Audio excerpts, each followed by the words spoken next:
Miss Dominique, alors aujourd'hui, vous avez perdu combien de kilos? 70, je crois. 70 kilos.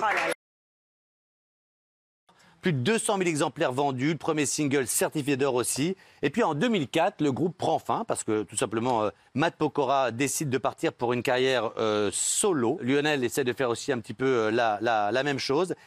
Et en réalité, à ce moment-là, on va dire la vérité, c'est il s'en va et c'est un peu la descente aux enfers, non, Lionel?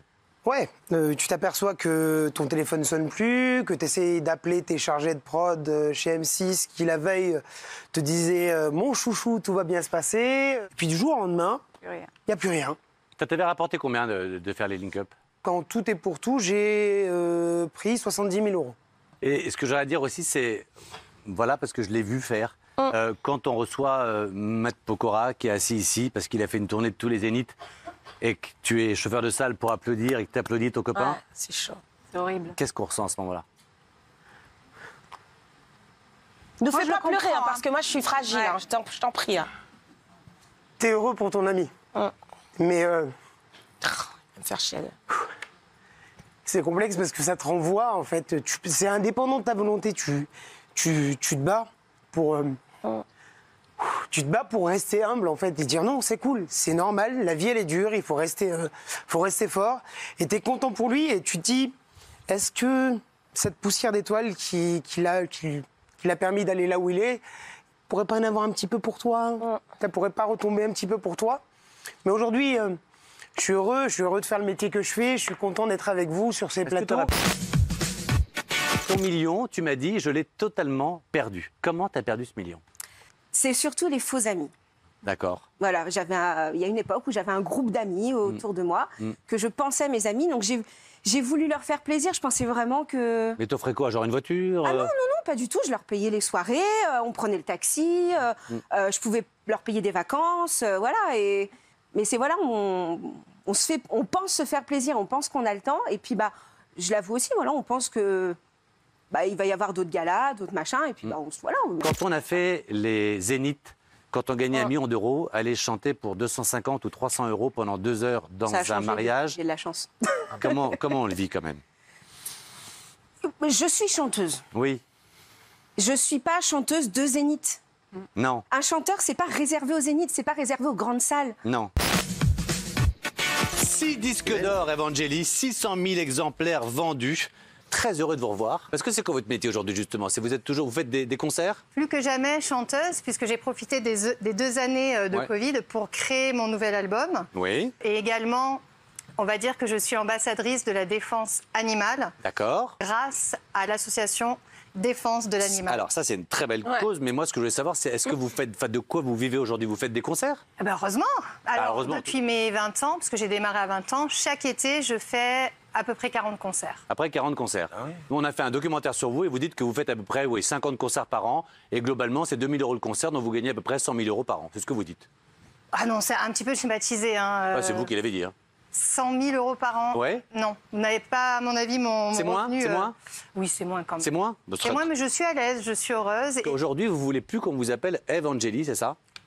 Si possible, mais tu l'as dit beaucoup, Evangélie, avant que j'arrive. Mais je ne sais pas comment vous appelez. C'est quoi votre nouvel nom? Martine? Merci.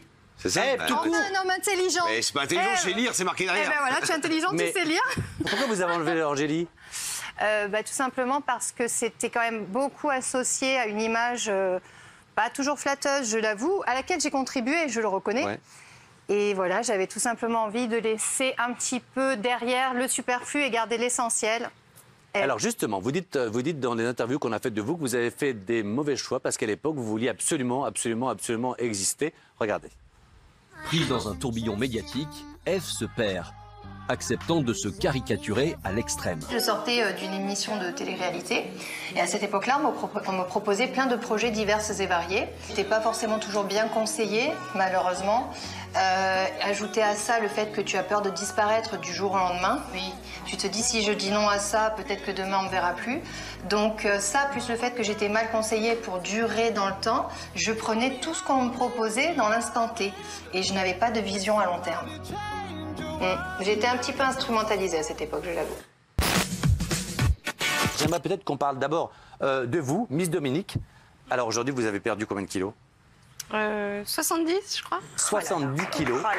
Et que quand vous étiez dans Nouvelle Star, eh ben, vous m'avez dit, j'ai beaucoup d'admiration pour Christophe Willem, mais faire gagner une fille qui était grosse et noire, c'était juste pas envisageable. C'est vrai ou pas? C'est-à-dire que je pense qu'il y a des clichés, c'est vrai. Mais je me suis dit, c'est à toi de convaincre. Ouais. C'est à toi de séduire. Et c'est à toi de faire en sorte que malgré tous ces clichés, c'est à toi de te faire apprécier en fait. Oui, mais vous me disiez, lui, il était beau, il avait le petit côté un peu cliché parisien. Vous me disiez, quand on chantait ensemble un duo, comme par hasard, souvent la caméra était plus sur lui, ou on montait on montait le son de sa voix, on baissait la vôtre. C'est vrai ou pas? C'est sûr. Voilà aussi.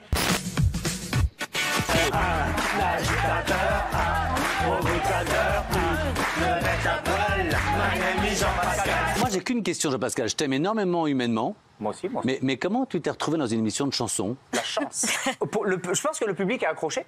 Parce qu'ils ont toujours voté pour moi, donc je pense que c'était peut-être le fait que je me prenne pas au sérieux et que je fasse le con. Donc, Mais comment tu t'es retrouvé là? T'as postulé? Non, j'ai pas postulé. On est venu me chercher. J'étais sur une plage. Moi, j'étais pompier en plage du côté de Saint-Jean-de-Luz, Biarritz, que tu connais bien. Oui, absolument. Et on est venu me chercher en me disant voilà, est-ce que tu veux faire un jeu où il faut chanter à la télé? Donc j'ai cru à une blague au départ, et puis de cette blague, c'est devenu une énorme blague. Et t'étais le beau gosse. D'entrée, e-shop, bam, la plus belle, Jennifer. Oui. Ça s'est bien passé avec Jennifer? Très bien passé. Vous vous revoyez encore? Pas du tout. Pas du tout. Et je crois que Comment vous ça ne se l'aimez fait pas du tout non plus. On a vécu un truc sympa, c'était très bien, elle fait une chouette carrière. Vous êtes revenu l'été dernier pour l'enregistrement à TF1. On s'est vu très vite, sur l'enregistrement. Et ça s'est bien passé? 20 ans.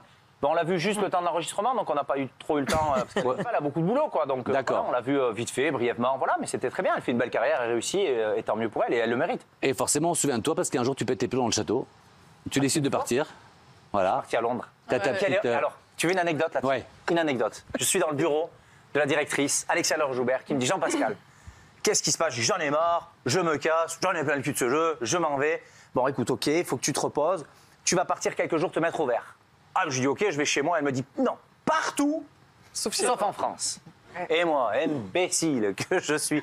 Oh, Londres, tu sais, le petit mec du Sud qui a jamais voyagé. Au lieu de dire Cuba, le Brésil. Bien sûr. Là, là. Et je suis parti. C'est très joli, Londres. Oui. J'ai eu la pluie 4 jours, comme ça, qu'on verra sur les images. Mais j'en garde un bon souvenir.